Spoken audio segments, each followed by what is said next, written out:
Bom,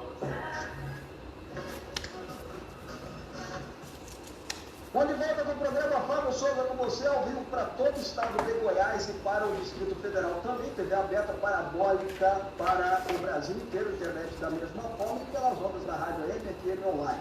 A partir de agora eu converso nesse momento histórico do programa com o presidente da República, Jair Messias Bolsonaro. Eu já começo dizendo, presidente, que para mim é um privilégio, uma honra recebê-lo no programa, até não só pelo fato do senhor ser presidente, mas pelo fato do senhor estar entrando na história do Brasil. E é sempre bom, como jornalista, ter um personagem como o senhor para conversar. Presidente Bolsonaro, bom dia. É uma honra recebê-lo. Bom dia. Acabei de retornar de Goiás, né? Goiânia especificamente, onde ficamos sexta e sábado. Fui muito bem recebido pela população e, obviamente, isso não tem preço. E, no momento, eu estou à disposição de todos vocês para me questionarem, uma pauta aberta, para nós falarmos um pouquinho do nosso Brasil e do nosso querido estado de Goiás. O presidente é igual nós, viu, Robson? Gosta de um pastel e numa caldo de cana. Tá certo. Presidente, deixa eu perguntar para o senhor. Muito está se falando sobre essa manifestação de 7 de setembro. Eu comecei até o programa falando sobre ela também. E é claro que o senhor começou com o movimento popular, mas o senhor acabou sendo a pessoa mais importante dessa manifestação. O que o senhor espera dessa manifestação que vai ocorrer no feriado dia 7 de setembro? É mais uma manifestação espontânea por parte da população brasileira. O pessoal, eles vão com as cores da bandeira do Brasil, verde e amarelo, e estão questionando, né? Estão colocando para fora os seus sentimentos. Isso é salutar, é previsto na Constituição. E essas pessoas que se manifestam nessas datas, né, são pessoas pacíficas, ordeiras, trabalhadores, trabalhadoras, né, que querem o melhor do teu país. E essa agora, a grande pauta vai ser a liberdade de expressão. Não pode uma pessoa do Supremo Tribunal Federal e uma do Tribunal Superior Eleitoral se arvorarem agora como as donas do mundo e que tudo decide tocante a esse campo. Liberdade de expressão. Não podemos admitir um deputado federal preso até agora, não interessa o que ele falou, bem como um jornalista preso também e um presidente de partido preso também. Isso não justifica isso daí. A liberdade de expressão é a alma da nossa democracia. Muitos vão falar também do voto impresso, voto auditável, né? Com a contagem pública. Estão pedindo muita coisa? Não estão pedindo nada além do normal, nada além daquilo que os poderes da República deviam atender essas pessoas. E eu já falei, né, que, como sempre, eu vou onde o povo estiver. Está previsto 10 da manhã eu estar aqui na esplanada dos ministérios, falo alguma coisa e depois vou para um evento que vai ser marcante no Brasil, fui convidado também, que é o de terça-feira, 7 de setembro. Falando um pouquinho das decisões da Suprema Corte, como o senhor colocou, até do Tribunal Superior Eleitoral, a Revista Oeste fez um levantamento que houve 123 medidas ou decisões das Supremas Cortes, né, limitando ações do governo. Isso é uma coisa, eu reputo, totalmente inédita, né? Acho que nunca se viu isso no Brasil. O que o senhor pode comentar sobre isso? São 123 decisões. Vamos falar uma, espero que não seja a 124ª. Passou para a semana aqui a votação sobre o marco temporal. O que é isso? Interessa muito para Goiás. Leva-se em conta, né, que a terra ocupada pelos índios não tem um prazo definido, como está previsto na própria Constituição. Ou seja, o Supremo agora, caso aprove um novo marco temporal, estão mudando a Constituição, sendo isso não é atribuição deles. Agora, qual o reflexo para o Brasil todo, em especial e para o estado do Centro-Oeste? Novas reservas poderão surgir. O somatório dessas novas reservas equivale a uma área do tamanho da região sul. Imagine, mais uma área de reserva indígena, equivalente ali a Paraná, Santa Catarina e Rio Grande do Sul. Vai afetar em cheio o agronegócio. Algumas áreas não atingidas poderão ser atingidas, porque para você escoar o que se produz naquela área, você vai ter que inventar uma nova rodovia. Então esse é o grande problema que nós temos pela frente. Eu acho que o Supremo não devia nem estar discutindo isso daí, porque ele simplesmente, ao matar praticamente o campo, sufoca as cidades. Vamos ver o que acontece. Eu espero que o bom senso recaia no Supremo Tribunal Federal e seja reconhecido que o marco temporal é aquele fixado na Constituição de 88. Ou seja, os nossos irmãos indígenas que ocuparam essas terras até aquela data da promulgação da Constituição, a terra é dele. Dali para frente, se ele se movimentar de um local para outro, esse novo local não será terra indígena. Zeno Robson Alves para a entrevista. Presidente Bolsonaro, bem-vindo. Realmente eu faço das palavras do Fábio as minhas. É uma honra tê-lo aqui na nossa programação, presidente. E até aproveitando, falando sobre essa questão econômica, né, da frase mais divulgada desde o início da pandemia, que foi: fique em casa, a economia a gente vê depois. E a gente está vendo essa questão da economia, vários estados da federação e até a União tendo que ajudar e auxiliar vários estados em relação ao que a gente está vivendo hoje. Qual que é a avaliação que o teu governo faz de tudo que a gente vive e dessa situação do fique em casa? Porque agora a gente está vendo combustível caro, gás caro, que é a principal reclamação aí do povo brasileiro em que a gente tem vivido na nossa atualidade. Como que o presidente vê isso? Durante a pandemia, o consumo aumentou. Porque quando tu fica em casa, mal ou bem tu acaba comendo mais. Tá? Eu sei que muitos que foram obrigados a ficar em casa não tinham o que comer. Esses são os informais, aqueles que não tinham carteira assinada. Mas vamos lá. O que o nosso governo fez quando começou essa onda, né? Ficou uma onda. Agora, parte da população favorável, não foram os governadores apenas. Uma parte bastante considerável, né, da população aderiu. Como que se ficando em casa, o vírus vai embora. A geladeira tua vai encher por um passo de mágica. Né? E não foi bem assim. Então, os informais, foram 38 milhões de pessoas, perderam praticamente todo o seu ganho. É aquele pessoal que, em grande parte, trabalhava de manhã para comer à noite. Bem, nós fizemos, para ajudar essas pessoas, o auxílio emergencial. Então, na verdade, no final da linha, 68 milhões de pessoas no Brasil receberam auxílio emergencial. O total gasto o ano passado, com este auxílio emergencial, foi o equivalente a 13 anos de Bolsa Família. Agora, o Brasil não podia continuar dando esse recurso, por quê? Porque isso gerava endividamento para a gente. Nos primeiros 5 meses, quando o auxílio estava em R$600, a conta mensal, o endividamento mensal chegava próximo à casa dos 50 bilhões de reais. Por isso, fomos obrigados a diminuir nos últimos 4 meses do ano para R$300. E também agora, está em vigor ainda, o auxílio emergencial de R$250 em média. Alguns reclamam, né? 250 é muito pouco. Concordo que é pouco. Só que a média do Bolsa Família está em R$192. O que estamos acertando agora? Um novo auxílio chamado Auxílio Brasil, que vai englobar também o Bolsa Família, vai ter um reajuste de no mínimo 50% a partir de novembro. É isso que está planejado aqui. No tocante ao pessoal que tinha carteira, nós lançamos 2 programas, o BEM e o PRONAMP, onde evitamos então que milhões de empregos fossem destruídos o ano passado, com essa política do fica em casa, com a política também de muitos governadores de lockdown, de toque de recolher, de isolamento. Então muitos governadores adotaram essa política sem pensar nas consequências, porque estava na onda. Talvez eu tenha sido o único chefe de Estado no mundo que falei que isso estava errado.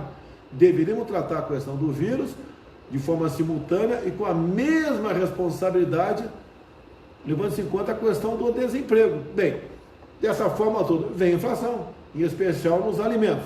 Agora, eu digo a vocês, a questão dos combustíveis, o preço não está alto não, está alto é na bomba. Nas refinarias, o preço médio da gasolina está em R$2. O que pesa e muito no preço final da gasolina em todo o Brasil? É o valor cobrado do ICMS. Que os governadores não cobram em cima do preço da refinaria, em média 30% na refinaria. Eles cobram em cima do preço total. Há uma bitributação no tocante a isso aí. Então, o grande problema do preço do combustível é a ganância por parte de muitos governadores de cobrar o ICMS em cima de tudo, né? Em cima do preço médio final da bomba. Quando ele cobra em cima do preço médio final da bomba, ele cobra ICMS em cima de imposto federal, em cima da margem de lucro do posto, em cima do frete e em cima do próprio ICMS. É um crime o que acontece, é um assalto, né? explícito em cima do consumidor, que a grande maioria, se não todos os governadores, fazem pelo Brasil. Que vem a questão do gás de cozinha, a média está em R$130. Eu não sei quanto está em Goiás. A média no Brasil está em 130. Quanto? R$130. 130.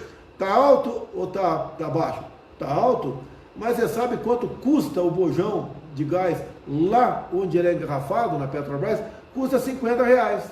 O que eu fiz? Eu zerei o imposto federal. Eu acho que os governadores poderiam ajudar a diminuir o ICMS, que é o imposto estadual, em cima do gás de cozinha, em cima do botijão de gás de 13 quilos, que geralmente quem usa o botijão é o pessoal mais pobre. O pessoal mais abastado um pouquinho usa o bujão de gás, mas também usa o gás encanado. Se eles diminuíssem o ICMS, pode ter certeza, né? Baixaria em muito o preço do gás. Digo para você, repito, custa, o Brasil entrega, nós entregamos a R$50 em média o preço do botijão de gás. Zero de imposto federal. Então essa diferença de R$80 é para o frete, era para mais de lucro que está vendendo na ponta da linha, e também um imposto bastante alto, que chama-se ICMS, por parte dos governadores. Presidente, uma coisa que me chama muita atenção da administração do senhor é o investimento maciço em infraestrutura no Brasil. Eu repito, eu falo isso aqui no programa direto, eu nunca tinha visto um presidente investir tanto em infraestrutura, né? Eu queria que o senhor falasse um pouco para o nosso telespectador, para os nossos ouvintes, que está sendo feito investimento em infraestrutura, sobretudo lá no Nortão, né, onde era bem esquecido por outros governos. Vamos falar um pouquinho de Goiás, então, porque infraestrutura, eu acho que eu visitei pelo menos 10 vezes o estado de Goiás. Bem, o que nós fizemos? Uma coisa importante, no início do mandato, lá em 2019, eu estive em Goiás e assinamos ali uma ordem de serviço, né?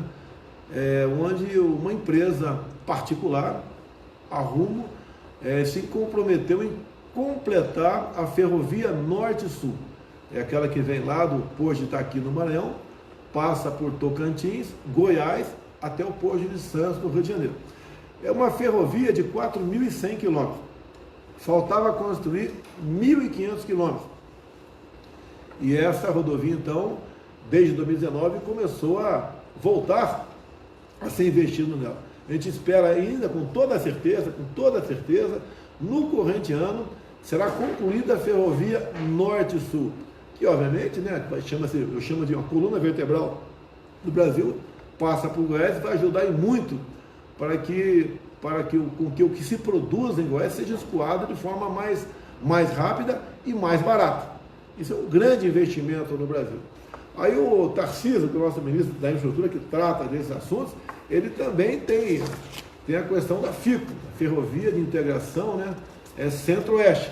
Vai ajudar em muito também o estado de Goiás.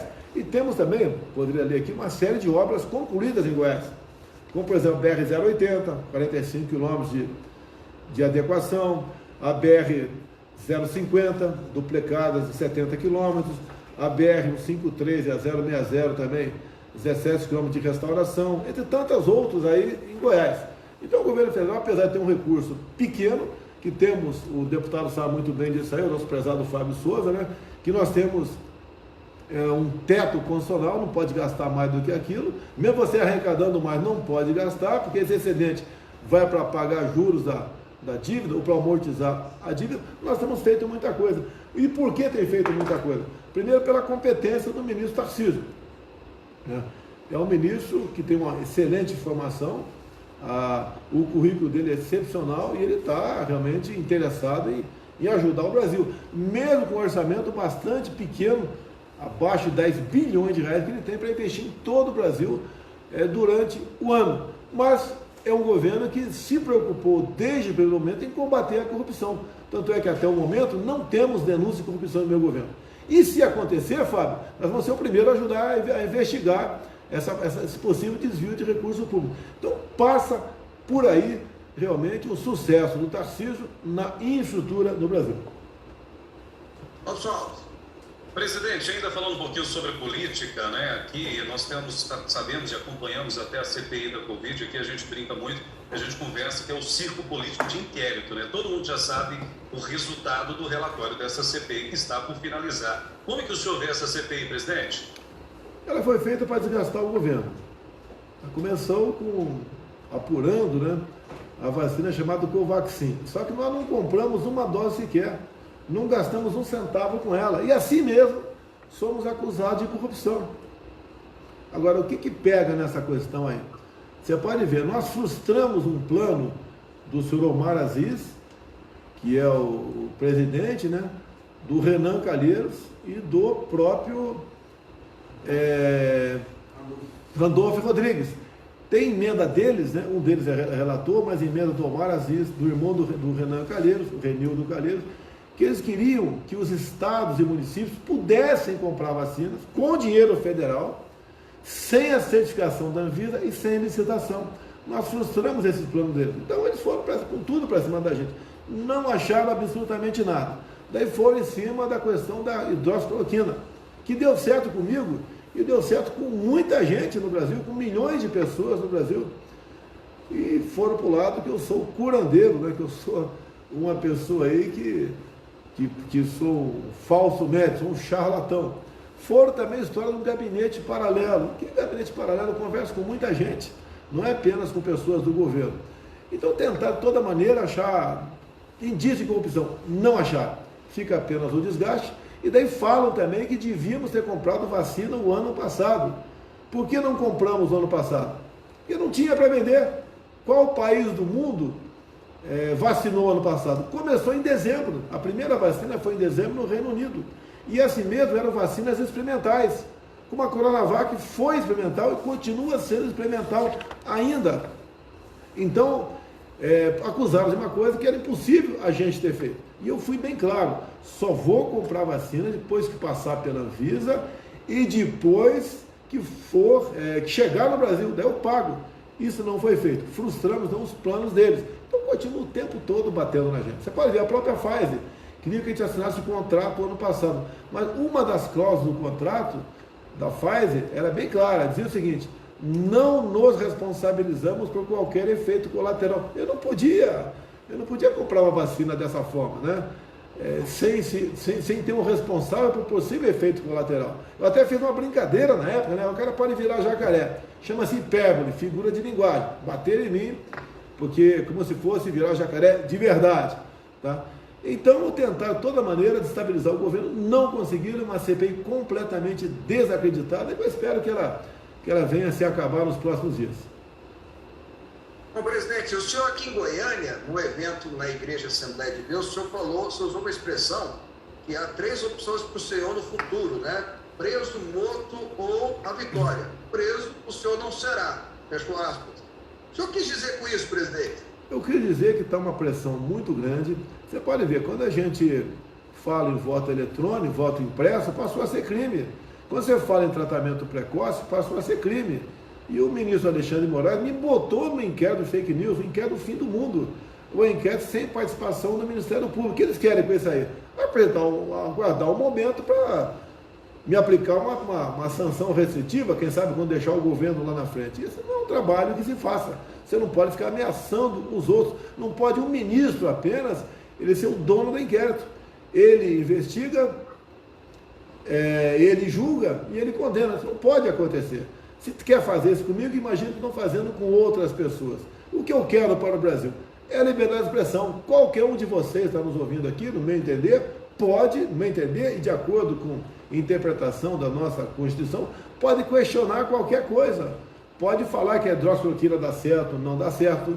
Você pode falar que confia no voto da urna eletrônica ou não confia, e não você ser punido por causa disso. Então, tem poucas pessoas em Brasília que fazem esse terror todo. Agora, eu falei isso no momento do desabafo e não deixou de ser uma realidade. Vou fazer a minha parte até o final.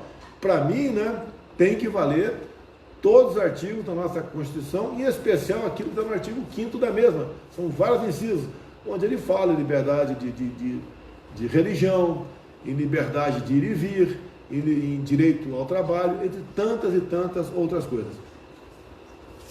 Presidente, o senhor será candidato à reeleição, presidente? Se eu falar aqui, vão me mover um processo, né, de campanha antecipada. Eu vou decidir isso aí em março do ano que vem, que é o limite longo para você se filiar a um partido político e daí decidir se vai disputar uma eleição ou não. Certo. Presidente, falando de políticas internacionais, como vai a relação do Brasil com os Estados Unidos, até na pessoa do presidente Joe Biden? Olha, eu falo com o mundo, né? A questão de 2 meses aproximadamente, nós disputamos uma cadeira temporária no Conselho de Segurança da ONU. E 190 países votaram, 182 votaram no Brasil. A nossa política externa vai indo muito bem desde o tempo do Ernesto Araújo. Logicamente, cada ministro tem a sua maneira de conduzir essa política. Estamos indo muito bem. A questão dos Estados Unidos. Eu sou admirador do povo americano, tá? Torci por um presidente lá como cidadão, logicamente não posso me intrometer em eleições de outro país. Temos recebido autoridades do governo americano aqui no Brasil, eles têm demonstrado uma preocupação com o crescimento da esquerda no Brasil e no mundo. Da minha parte, o Brasil está de portas abertas, né, e pronto para continuar a conversa com o governo americano. Obviamente, o governo Biden é um governo mais de esquerda, né? É um governo que tem quase uma obsessão para a questão ambiental. Então, isso atrapalha um pouquinho a gente, porque o Brasil é o país que mais preserva o seu meio ambiente. A gente sofre ataque o tempo todo de países europeus. Lá, eles não sabem o que é mata ciliar, porque não tem. Aqui tem. Nós temos os mais rígida legislação que trata dessa questão. Agora, o Brasil está pronto, sempre pronto a conversar com esse país. Os Estados Unidos é um país importantíssimo. Antes de eu assumir aqui, governos anteriores, tirando o Temer fora também, eram governos que não tinham qualquer simpatia com o povo americano. Então, esse diálogo não era bom. Comigo, está bom. E nós sabemos e mantemos contato com o governo americano dos problemas que existem na América Latina, que há interesse, obviamente, né, por parte dos Estados Unidos em buscar cada vez mais preservar ou manter a democracia nesses países. Bom, presidente, uma última pergunta. O senhor gostaria de falar para os brasileiros, né, para os brasileiros que estão assistindo e ouvindo a gente, para finalizar? Vamos acreditar no Brasil. Temos um governo hoje que eu tenho falado, né, que acredita em Deus, que respeita os seus militares, que defende a família e deve lealdade ao seu povo. Não espere que um homem só mude o destino de uma nação, tá? Eu gostaria que isso fosse possível, mas não é. O que nós seremos amanhã, o que cada um de vocês está nos ouvindo aqui faz hoje. Por exemplo, dia 7 é uma data marcante para todos nós, é a nossa independência, independente de qualquer coisa, é a nossa independência, que está completando 199 anos. Agora, a nossa liberdade está sendo ameaçada novamente por parte de um ou dois, né, aqui de Brasília. Nós não podemos submeter a um ou dois, isso não é uma ditadura. Quando se fala em ditadura, geralmente é o presidente da República a impor, né? No nosso caso, zero. Você não acha um só ataque meu ao Supremo Tribunal Federal ou ao Parlamento como um todo. Eu tenho crítica, sim, no tocante a um senador ou outro, um deputado ou outro, e um ministro supremo ou outro. Isso é normal e todo mundo tem esse direito de contestar, criticar e se protestar sempre que ele achar necessário. E nós temos a liberdade de protestar. Está garantido em nossa Constituição. Assim sendo, a liberdade é mais importante que a nossa própria vida. A todos do Brasil, vamos lutar pela liberdade, porque sem ela, nós realmente perdemos a nossa identidade. Bom, presidente, eu quero dizer que foi uma alegria muito grande ter o senhor conosco aqui, uma honra para mim ter sido deputado federal com o senhor na legislatura passada, aprendi muito conversando com o senhor me deu uma aula de história uma vez que eu gostei muito. Muito obrigado, presidente, foi um prazer recebê-lo aqui no programa. Fábio, muito obrigado, um abraço a todos de Goiás. Aí, conversamos desse